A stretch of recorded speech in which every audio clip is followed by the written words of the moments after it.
Good afternoon and welcome to ATN Society Watch. This is a program where we spotlight societal issues, give them a collective attention, and work towards solutions that make society better for everyone. Today on the headlines: controversy, police to arrest, prosecute TikToker over false rape claim. Crackdown.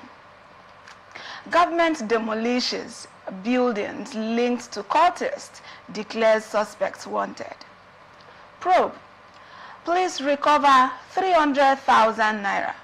Detain officers over extortion. Clampdown. Police arrest 2 women for child trafficking.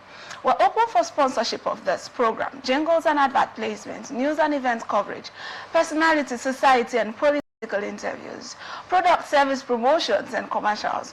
Watch us live on www.atlanticnetwork.tv, Apple TV channel 205, LMX TV platform, Ifastech platform, Apple TV, Niger TV, Iroko TV. Connect with us on ATN socials. Subscribe, like, and share. Facebook and YouTube, Atlantic Television Network.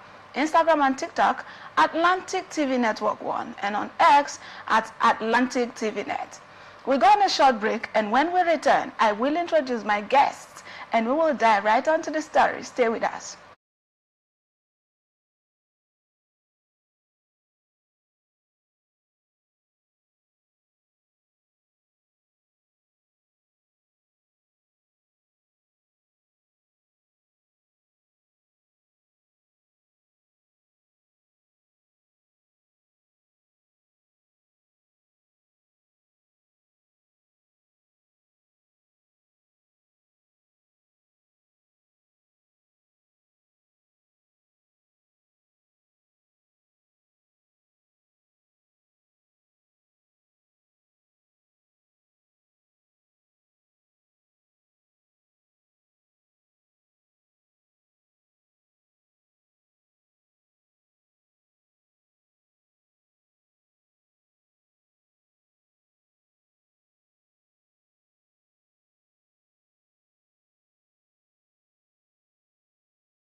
Welcome back to the show, and thanks for staying with us.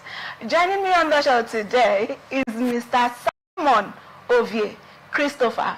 He is a public affairs analyst and a social activist, as well as the National Senate President of NISOJ, Niger Delta Student Union Government. You're welcome, Mr. Ovie. Thank you very much. Thank you very much. Also, thank you.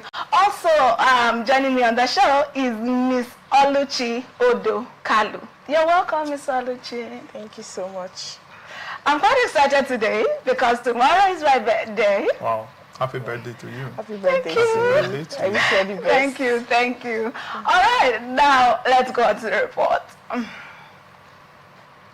The Ogun State Police Command has concluded plans to arrest and prosecute a TikTok user, Mirabel, over an alleged false rape claim.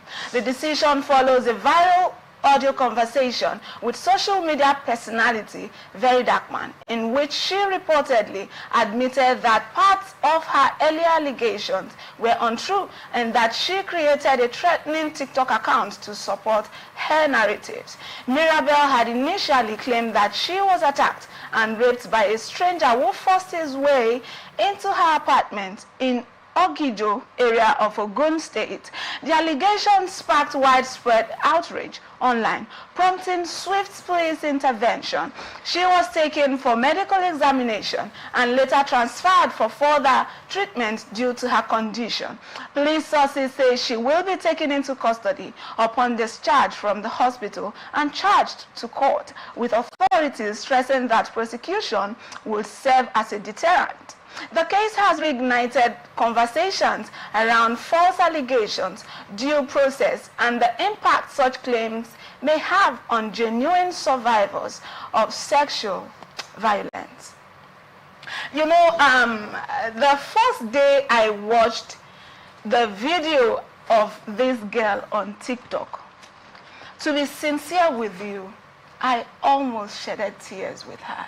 It was so real. My God, and it was very pathetic. And then I talked about it on my show that very day. And then after the show, I went back on TikTok, tried to follow up the story to see the developments that followed. And then I saw a whole lot of persons coming out to debunk her claim, saying she was lying and giving evidences. I was baffled. And now we have it that the claims of the public, after all, are not false. It was all a made-up story. And I have been feeling bad. And to think of the age of this girl, she is just 18. An 18-year-old coming out to fool the entire Nigerians with a false alarm. We used to listen to a story when I was young of a little boy who would always fool the elders, you know. Yeah. Whenever he wanted to catch fun, he would come out to say, snake, snake, snake. Everybody, they will come, and then when they come, there's no snake, they will go back. And then the day the actual snake came, when he shouted, nobody came to his rescue. Miss Oluchi, what do you make of this report? Well, firstly, I also had that feeling you had. I felt very sorry for her initially, but then at the long run, online, people started noticing the loopholes to her story, and honestly I was very disappointed, because this thing will now come out in a way that the main victims of rape will be scared to come out and say that I was raped, because if they come out, people would not believe them. Another similar story happened. There was this one that I read just last night. A girl came out publicly debunk the earlier allegation she made about her classmates. I said on that one about the guy that committed suicide about this false rape issue. So I don't know. I don't just. He was accused falsely and committed suicide. Yes, because he could not face the shame. He could not the stigma. Everybody was like rapist. Even at some point, people would even want to beat, because rape is a very big deal. Rape is not just an ordinary something. So he committed suicide, and it was later proven that he was innocent. And now the guy is walking scot-free. I just feel like females, we need to like hold our emotions in check. You should not use this kind of thing to chase clouds. Amen. You should not use this kind of thing to chase clouds. Like even the way she portrayed, like she was even, how people caught her was that she was, let me say, she was praising her body, the manner at which she was typing and everything, and now she's now coming to say that it's a lie, and she's now trying to turn a victim. I was going to come to that part. Yeah, she has been caught. And now that she has been caught, she's not trying to turn it around, that she's still a victim. And even the Very Dark Man is still believing her that she's a victim. Is she the first person that has insomnia? Is she the first person that is taking cocaine? Yes, she's too young. She's taking cocaine. She's taking drugs and everything. It's messing with her head. She doesn't have anyone. But it should not justify your actions. You should not justify that you lied to the public. In countries that is working, she should, like, there's a very big persecution attached to that. It's a very big crime. Considering the fact that she's now being portrayed as the victim, a lot of persons are already bashing on Very Dark Man. I don't believe she's because now the narrative of, oh, it's drugs is now pushed forward, forgetting that if you look at this entire story, in as much as I know that in a way we should still have empathy for her, because she's quite young and then doing drugs at this age. Now, don't forget that this same girl, according to, I listened to the audio conversation she had with VDM, and she accepted to the fact that she is a lesbian. She does masturbate. She does drugs. Like she's, in the post she made, she said she took alcohol. But then, we are now getting to know that she only does not do alcohol. She does drugs too. She's like very deep into drugs at that age. And then a lot of persons are saying, oh, she's an orphan, both parents are late, she doesn't even have a family member. But Mr. Ovi, this question now is for you. Do we now just let go this whole thing because this girl is doing drugs? And what do you have to say about a young lady doing drugs at the age of 18? It has now gotten to the point where the drugs is now making her hallucinate, that she has now gotten to the point where she has fooled an entire nation, all in the name of, oh, she's doing drugs, is influence of drugs and all that. She's depressed. I mean, what do you have to say? Okay, I think in cases like this, we as Nigerians, we should ask ourselves a few questions. Number one, this girl is above 18, right? She's 18. She's 18. So I think she should at this age be able to take full responsibility of herself. That means for taking drug, the NDLA should have, before now, invited her for questioning. Do you get? Number two, I found out this girl is trying to play with Nigerian, looking for popularity, because you can't just play with someone's future. For instance, the accused, the person she accused that raped her, the person she accused is a fake person. Okay. That is like a fictional person. She created the account herself, and the name there is Pristine. There's no Pristine in the picture anywhere. She created the account. She sent the message to herself. Okay. In this case. Okay, let's assume originally there was no person, but she just painted the male gender. Maybe she just picked out one person to make a victim and then did the false accusation on the person. Do you understand? Okay. The area I'm coming from. Because you know this Gen Zs, they are fond of doing so many things just to become famous. Mostly on TikTok. There are so many things these people do that if you look at it very well, it's not necessary. Do you understand? Now let's assume she just picked out someone and made the person a victim, an innocent person for that matter. You know that at the end of the day, she would be, like she said, like my opponent said, she said there's an issue, there's somebody accused a guy and then he ended up killing himself. Do you understand? Now, what if she accused someone falsely? Don't you think this thing will create more harm to this person? You understand? So what I would say, this issue shouldn't be taken lightly. They should not just treat it as one of social media's boozing and trending. No, they shouldn't take it that way. Do you know why I said so? Because when things happen, another person or audience, they watch, how was this case treated? This person did this kind of thing, and then at the end of the day, she wasn't penalized. She was just, everybody was, another worst one will happen.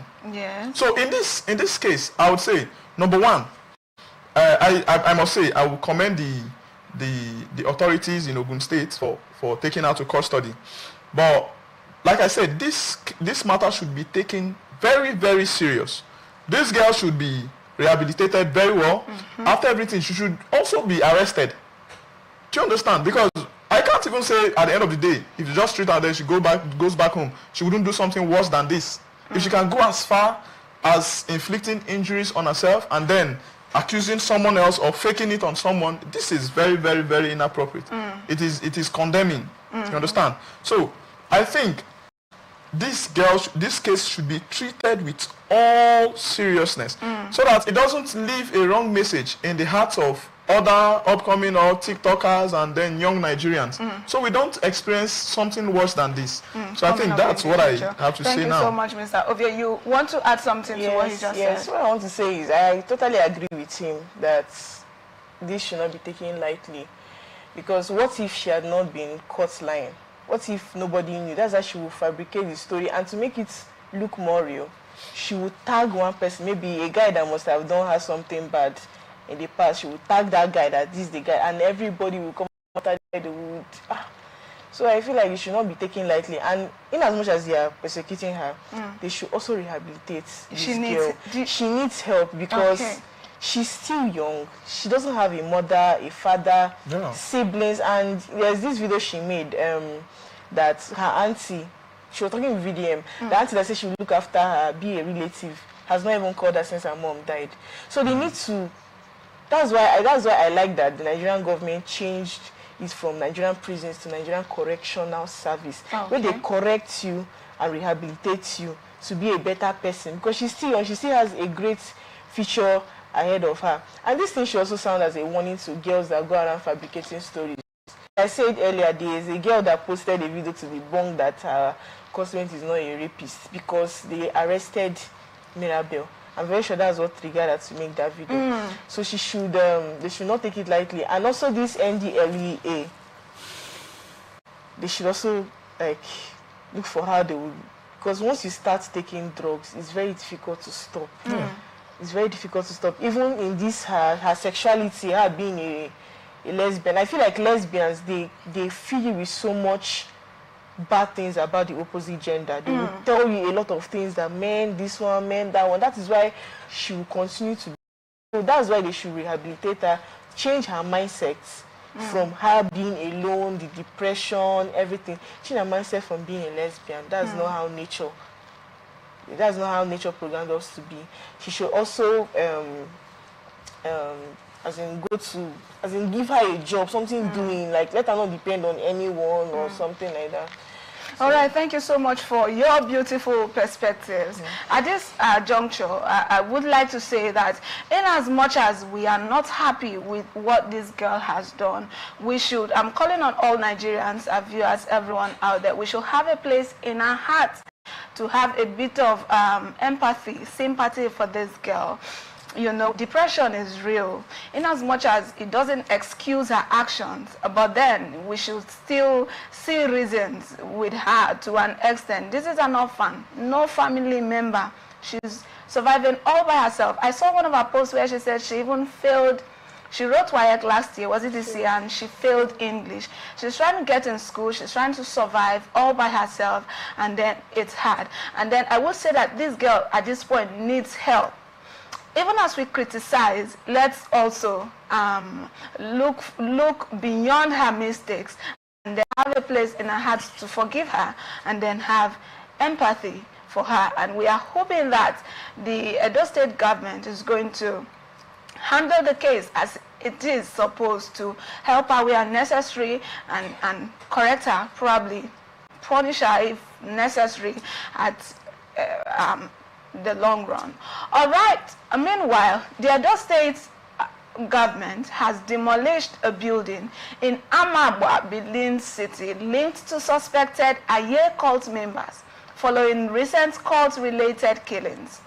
2 suspects were arrested at the property while 5 others escaped and have been declared wanted. The demolition was carried out by a special security squad set up to crack down on cultism and kidnapping across the state. The squad also sealed a residence in Upper Ua, allegedly linked to Etiosa Ekyombare Joshua, also known as Baba Josh, who is accused of masterminding a deadly attack at Wire Road. Authorities say intelligence reports indicate he fled to Canada, prompting the involvement of Interpol to track him down. Officials insist all properties connected to the suspects will remain sealed until he returns to face justice. The action follows the signing of the Secret Court and Similar Activities Prohibition Law 2025 by Governor Monday Okpebolo.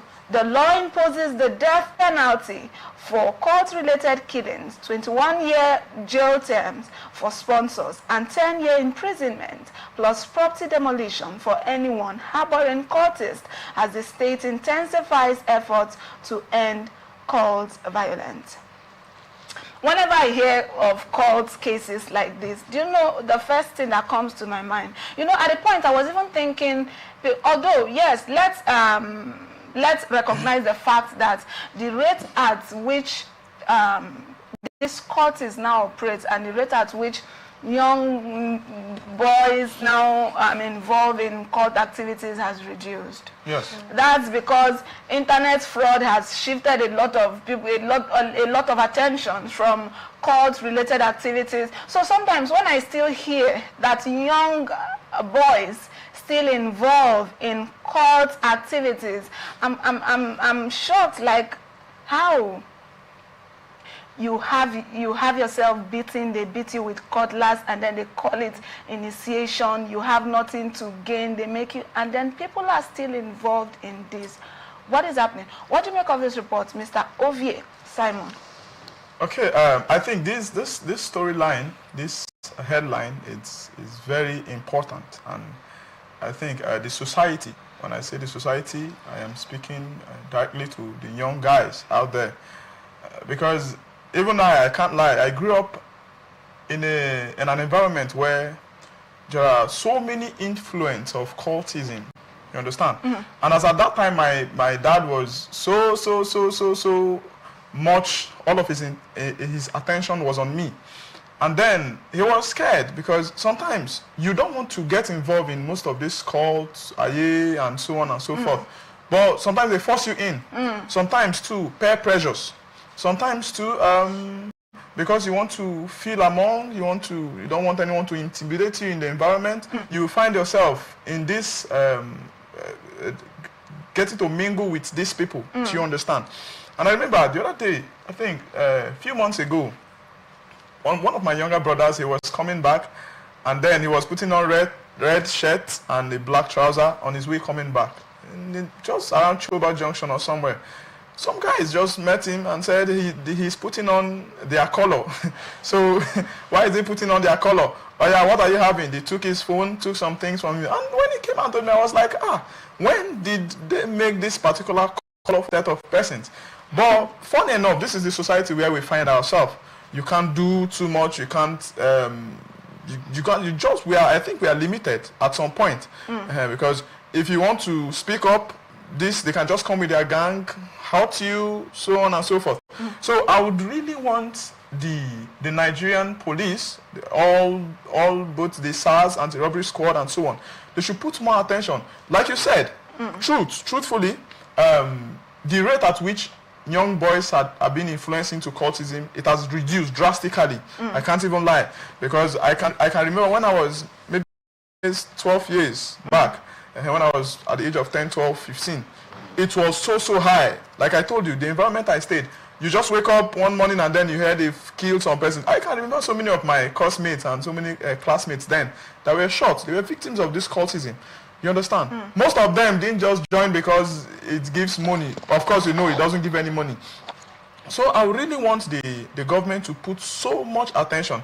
And then, like the governor has done by instating laws and penalties for those found guilty, and then like from the headline, yes, he demolished the property of a suspect. It is very good. All of these things, we really don't expect too much, but at least every little things help. Now, persons around or other persons having intentions of funding cultism or harboring cultists, and they are with the fear of they will be losing their properties if found guilty or something. With this now, it would reduce. Before now, cultists, they stay in the bush, but now they stay everywhere. So this issue, I must say I would commend the Governor Behulo for taking drastic measures and then bringing up forces that are specifically out there to reduce or to fight. They've already painted Niger Delta region to have more of cultism or cult-related cases or cult clashes or cult killings. Do you understand? So it is a very good one. And then I also say other governors too, or law enforcement agencies, they should also copy from it and then do more so that we or those out there that doesn't want to get involved in cultism can have a clean and a safe society to live in. So I think that's my take on this. All right, thank you so much, Ms. Alvia, for your perspective. Ms. Oluchi, you have something to add to this? Yes. Yeah, I would commend the governor of the state for doing that. I really commend him because cultism it doesn't add anything to anybody's life. And what I want to add, most importantly, is as you are demolishing and you are arresting them, you should look for a way to change them to be better human beings. You should look for a way to change them to be better human beings and rehabilitate them, give them something doing. I feel like joblessness, you don't having a job is one of the... I was going to come to that, because a lot of times the question is, why are these people choosing to be cultists rather than, is it a failure from the system? Is it as a result of some persons who say it is because we do not have jobs? You see a graduate after 5 years, no job, and then someone comes to we are going to have a story that talks more about this, but then these people and we tell them to stop. Even as we frown against cultism and its activities, we should also in a way try to look at what could be the underlying causes of it and then how it can be curbed. What should the government do to curb this menace, and what do you think is resulting to these cult cases? Why is cultism not just dying out? Well, first of all, although joblessness, not having a job, is one of the causes of cultism, cultists can just approach anybody and force them into joining.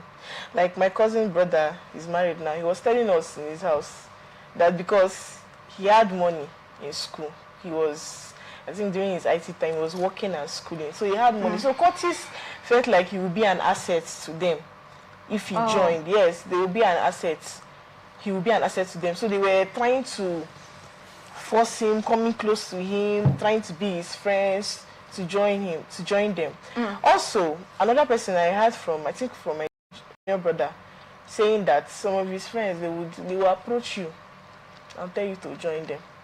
Like maybe they see your swag, they feel like you're going to be an asset in some way. You yourself, you don't even know how you'll be an asset to them. So they will want you to join them. So it's not necessarily not finding a job, but although not having a job is one of the reasons. And also insecurity, like all these people, like they don't have anyone, you want to be among. You want to just feel among and feel like you have people backing you, not knowing that these people that are backing you, they're not really your friends. So they feel they will run at any chance. When you're in trouble, they will not help you. So I feel like a lot of talks, as in government, even as government is trying, NGOs, go to school, secondary school, children that are still coming up, tell them the dangers of cultism, because cultism doesn't have any good side. There is no good side to cultism. They should go to schools, or even universities, try as much as possible to curb this. to create awareness Create and more carry out awareness. sensitization programs that talks against cultism.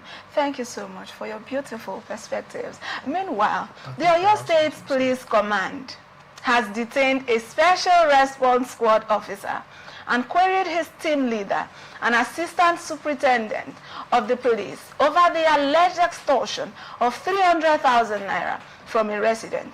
Police authorities say the full amount has been recovered and internal disciplinary proceedings are underway. According to the police public relations officer, Olayinka Ayanlade, the command launched an immediate investigation after the allegations surfaced online. The officer directly involved has been placed in detention pending the outcome of an orderly room trial, while the affected individual has been urged to come forward to reclaim the recovered funds and make a formal statement. In a related development, officers stationed at Zenith Bank in Bodija were also detained after an alleged 30,000 naira extortion. The command says both cases are being handled in line with due process, reiterating its commitment to accountability and urging members of the public to report misconduct with credible evidence. In this report, we have a situation where the people who are charged with responsibilities and paid for the responsibilities of protecting the lives and properties of the Nigerian citizens are now the ones stealing from the citizens. Imagine after extorting money, 300,000, 30,000 in another case, and then this same police officer comes out to arrest another thief.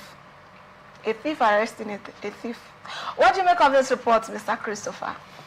Okay, I think the case of extortion, it is exceeding, it is too alarming because, okay, let me use myself. Okay, so I've been into student unionism for since I was in year one, and then so on, struggles and so on and so forth, and then I was able to buy a little, small car. And then at the end of the day, whenever I drive out, I always get stopped by police. All my documents are complete, my driver's license, everything. You show them all of these things, and then they will still be like, you know now, all of this. So at the end of the day, what I do is, whenever I'm going out, I always have little change in my car. So when they stop me, I just see it as a normal thing. This is the society I find myself. But this is not right.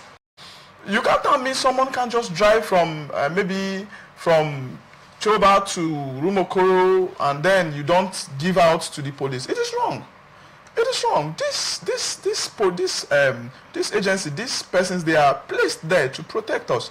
You understand? You can only penalize or you can only fault a person when you see this person is not doing the right thing, or maybe the vehicle is something.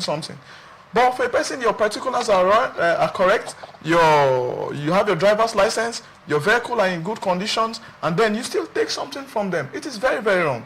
And then, going out of there, you see bike, they start from bike, and then so on. But, so I feel like the command or the authorities, they need to pay more attention to this case, to this particular, because I can't even lie, this is one of the things that has been painting the police a bad picture in the society. You know, we all believe, everyone commits sin. Yes, there are those that go to the bank to rob, there are those that, but I think this is also a robbery to the citizens. That's what I just see to be. You understand? This is how I understand it. You understand? So this is a very bad picture of the police. So if the police command or the high authorities out there and try as much as possible to regulate. I can't even lie, sometimes I feel like, let me video these people doing this. But on the other hand, you might end up videoing and then you get caught and then you get shot, or one thing happens, they can just frame up a story and say you did this. Do you understand? So even we too, we're even scared to even expose them. Because in the process of exposing them, you might be risking your life, and nobody wants that. So at the end of the day, you just give them the little change you have, and you go your way. So I would really appreciate it if, like they've done, if occurrences can keep happening. If they keep penalizing most of these police officers standing on the road and then doing these things, I think the others will learn. So I think that is my little contribution on this. So I think they should do more. More penalties, more, they should take them to court, they should jail them. Others should know these persons that did this thing, they were jailed, they will learn from it. Do you understand? So thank you very much. All right, thank you. So, Ms. Oluchi, now looking at these negative reports always coming from the police, it is not the second. We have cases like this coming up every now and then. You know, when we look at the case at hand, I always like to also look at the causes. What could be responsible for this? Is it that these people in the police, is it that they are not well taken care of? Is it that they lack welfare in their job circle? Is it that the government is not doing enough? Or does this have more to do with personality? There are people that can never be satisfied. When you recruit a former armed robber and then you bring them to the military, they say you can take a pig out of the dirt, bait them, but they will remain pigs. They will always find a way to go back. Do you think that this has something to do with the recruitment process in the police space and all that? Because a lot of times I begin to wonder, what kind of person do they even recruit into the police? Do they carry out checks? Do they do personality checks? Or is just your height and is it that just carry anybody and at the end of the day we now have thieves in the police? And then we get reports like this. And what do you think can be done to curb this kind of situations? Okay. From my personal observation, I don't think they pay them well. I don't think they pay them well because if they pay them well, most of them, they will not be doing this kind of thing. Even from the way they are dressing, first of all, when you are coming, I was coming from Abad to Port Harcourt today. Most of their uniforms are worn out. Their guns, their shoes, everything. So they need money for upkeep. I don't know if their location, the money allocated to them, maybe the ones on top are taking majority and giving them the minority. So maybe that's why they're doing what they're doing. Then secondly, the recruitment process. You can see someone that was formerly a thief and he went to jail maybe 5 years and came out. He's strong. He has the body of an officer, and then he applies. Nothing. They will just carry them for training, 6 months training in one northern state. After that, they bring them back, place them on the road. Like you said, you can take the pig out of the mud, but you can't change the fact that it's a pig. That's a pig. He will continue doing that. I used to tell my friends that. And okay, and that thing is that they feel is it jealousy or I don't know, for you to be making it more than them. Like you said, anytime he's going out, even if his car is in good condition, his documents are complete, they will still stop him. For what? In fact, I tell my friends that as a young guy doing well in Nigeria, you already committed a crime. As a young guy, you're dressed nice, you're smelling nice, you have a car on top. You have already committed a crime because you must spend not less than 5,000 every day with your car going out because of these policemen. And I feel like what should be done to curb this is there should be very severe consequences if caught. There should be very severe consequences because most times I do hear of stories of Unipo students. Policemen, I don't know if they are policemen or... Because this thing that policemen are doing now are now making the real thieves to dress like policemen, arrest young guys, and drive them to unknown whereabouts, extort them, beat them, strip them. It's what's happening in this Uniport. I've heard it. Even there was a time I was hearing, someone was telling my friend that we were discussing. The guy told me what they did to him. He had to withdraw the last money. And that money was, I think, his school fees. With the last money to give them, to settle them. They're not even giving anything. He had to take bike from, he doesn't even know where he was. Because the real thieves are seeing that policemen are doing it, so they would dress like policemen. A guy posted on Twitter, I read it last week, he said that he went to a hotel around this, I'm using Uniport as a case study because this Uniport exists. Okay. He went to Uniport, one of the hotels, he did not mention the hotel. and he was there. I think he tipped the receptionist. Before you know it, policemen came, entered the door. Like, you're the only one that is meant to have the key to your hotel room, right?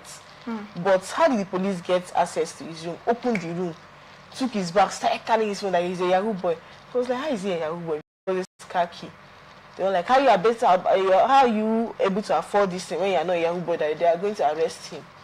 When you've not, did he tell you, when they now took his phone on switch on his screen, they now saw that he's actually a uniformed guy. He's an officer, maybe I think Army or Navy, something like that. So they now told him, the man now told him esprit because it was like, why are you telling me esprit because? Why? Because you already bagged in, you already assumed. You don't know that I'm legally earning to have this thing. So I think there should be severe consequences, because most of these people, I don't know, is it that they are jealous of the fact that people are earning, young guys that are older than are earning more than them? There should be severe consequences, not only to remove the uniform from them. I think they should put them inside prison. There should be severe consequences, because some young people they've lost their lives because of this. And sorry, just this. Another story, because I like being updated. I read another one about a man that was coming back from abroad for the first time. So because they noticed the man came from abroad, they now told him that he must give them 5,000. He was like, why am I going to give you 5,000? Maybe his mentality has changed because he's abroad now. You know, saying in Nigeria where he has come back to Nigeria. That when we give them 5,000, that did he commit a crime? What did he do? Look at my documents. They said no, that he must give them. The guy refused to give them. They shot him, ended his life because of 5,000. That's terrible. So a life, like someone just wasting someone's life because of 200 naira, 5,000 naira. I think there should be severe consequences. There should be very extreme measures. All right, just before we go on to the next report, Mr. Ovie, I want to ask you, are you agreeing with what she said, that this misconduct from the police might be as a result of poor welfare and rather than personality?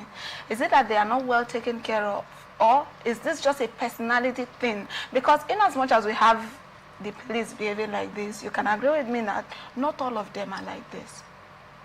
So does this then mean that these other ones have just decided to be like this? It is not a general thing of poor welfare or the rigorous recruitment process in the system. What do you think? Okay, even while we are speaking ill of some misconduct by the police, I still think there are still good eggs among the bad eggs. Of course, you know, there will always be, you understand? Because there are actually some areas you go to. The police, they will do their job. I can't lie, I've experienced it. They go ahead to tell you, open your boot. I opened, they checked, okay, where are your documents? Okay, you're a good citizen, you go. You understand? Yes. So, I think one of the causes might also be, number one, like she said, poor salary or allocations given to them. I don't know, I really don't know how much they are being paid, but from my own end, I think the police they are doing so much work. Do you understand? The police, they are doing so much work. If you're standing on the road, ensuring everything is all right, from morning to night, sometimes you drive past under the sun, they are there under the sun. They are doing lots of work. So I think their salary should be reviewed. It should be reviewed, should be increased, more care should be given to them. I think if they do that too, it will help a lot. It will help on the long run. And then secondly, I think the recruitment process, of course, you can't judge a book by the cover, just like you can't judge a human by their faces. Some of these persons, they've involved themselves in one or two things. They've been criminals, they've been having bad behaviors, and then you recruit them into the police. You don't expect them to change, not at all. You're only giving them another platform, or a better platform, or a legal platform to now do more of their ill activities. So I think both their salary structure is a cost, and then the recruitment process is also a cost. So being that they should just look for a way to work on these two areas. So I think that's all I have to say. All right. Meanwhile, in Adamawa State, the police command has arrested 2 women over alleged child trafficking and rescued 3 teenage girls in Yola. The minors were intercepted on February 17, 2026 at Adamawa Sunshine Motor Park by operatives of the State Intelligence Department acting on credible intelligence. Police say the girls aged between 14 and 16 were allegedly lured with false promises of employment and were being transported to Abuja for menial domestic work. The suspects, identified as Hasia Yaguda and Umokaria Abubakar, were taken into custody while another suspect is assisting with investigations. Commissioner of Police Maurice Dankwambo assured that the rescued teenagers are in protective custody as efforts continue to trace their families. He urged members of the public to report suspicious activities involving minors, reaffirming the command zero tolerance, for child trafficking and abuse. A lot of times when we hear cases of child trafficking, we see that it always happens on the premises of these people being promised jobs and all that. And then when I got this report, the first question that came to my mind was, what is a 14-year-old girl doing looking for a job? A girl that is supposed to be in secondary school. Yeah. 14 years is supposed to be in JS 2-3. I mean, even JS1, we have 14 years in JS. These girls are supposed to be in school. And then we have them being deceived with fake job promises and being trafficked. And the fact that up till now, their parents haven't even come out to say, oh, my child is missing. What does this story have to tell about parenting? That your child has left the house and is being moved to Abuja. The police is now carrying the case and the parents are not even aware yet. And this always, you know, when I talk about cases like this, I like to say, people should give birth to children they can take care of. Yes. For your 14-year-old child to go out and start looking for a job that they are now moved from their state to other states has already showed a failure on the part of the parents. What do you make of this report? Exactly what you said was what I had in mind. Give birth to children that you can train, that you can take care of without begging.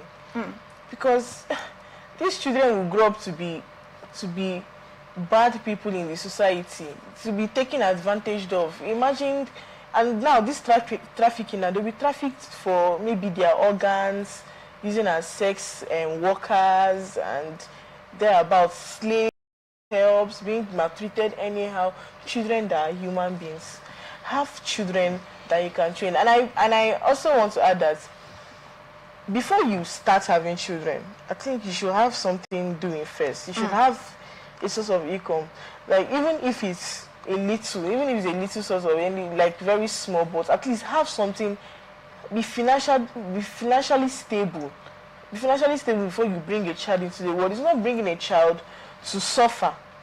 The child will suffer, thrive and everything. As small as that child now will not be able to enjoy the childhood. There's a process. You have to be a child, teenager, before you now graduate into an adult that is hustling. So those children will be deprived of their childhood, and it's very painful. Imagine me now as a 14-year-old when I'm still in secondary school and I'm looking for a job. You see children that are working on the streets. You see children that are house help.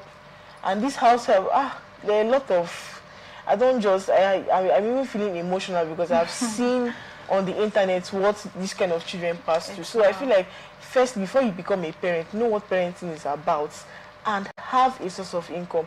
Have children that you can train. All right, Ms. Alvia, what do you make of this report? Okay, it's a pity that when they talk about trafficking, it is mostly female. Why are the female always suffering the hardness of the society, the ill behaviors, the stress, the pain? They're always victims, you understand? Victims of rape, victims of assault, victims of trafficking. Do you get? Now, I think another thing I'm seeing recently, or in this new generation, parents are showing less care for their kids. Imagine, like you said from the story, 2 children, 14 years, 16 years, up till now, they've not been able to reunite with their parents. Why? How would you have a child of this age and you've not seen them for 1 night, you've not seen them for 2 nights, and you're not even bothered, you've not even alarmed the police or something? Do you get? So I think this issue of trafficking, parents should pay more attention to their kids, to their children. 14-year-old boy or girl, 16-year-old, what are they looking for in a job? What are they working for? They should at that age be in their parents' house, trying to finish up with education, trying to do little bit handworks and so on, not wanting to fend for themselves. It is too early. At least they should get to the age of maybe 18 before they can start thinking of taking care of themselves. Do you understand? So I feel parents has a major role to also play to cut down this trafficking issue in our society. They should pay more attention. They should make sure wherever their kids are, they always hear from them, if not daily, maybe within 2 days or so. So I think it is the effort of both the authorities, both parents, and even the children itself to reduce this trafficking rate in our society. So I think that's just one of the things to think about. All right. Even as we commend the efforts of the authorities for this clampdown, I would like to tell all the parents out there, let's allow children to be children. Let's allow our children to be children. They shouldn't become adults when they are still supposed to be children. They shouldn't take care of themselves when they are still supposed to be taken care of. This has a lot to tell on the kind of parenting we have these days.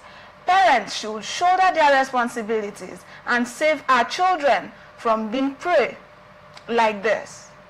All right, because we do not have all the time to ourselves, this is where we wrap it up on this episode of Atlantic Society Watch.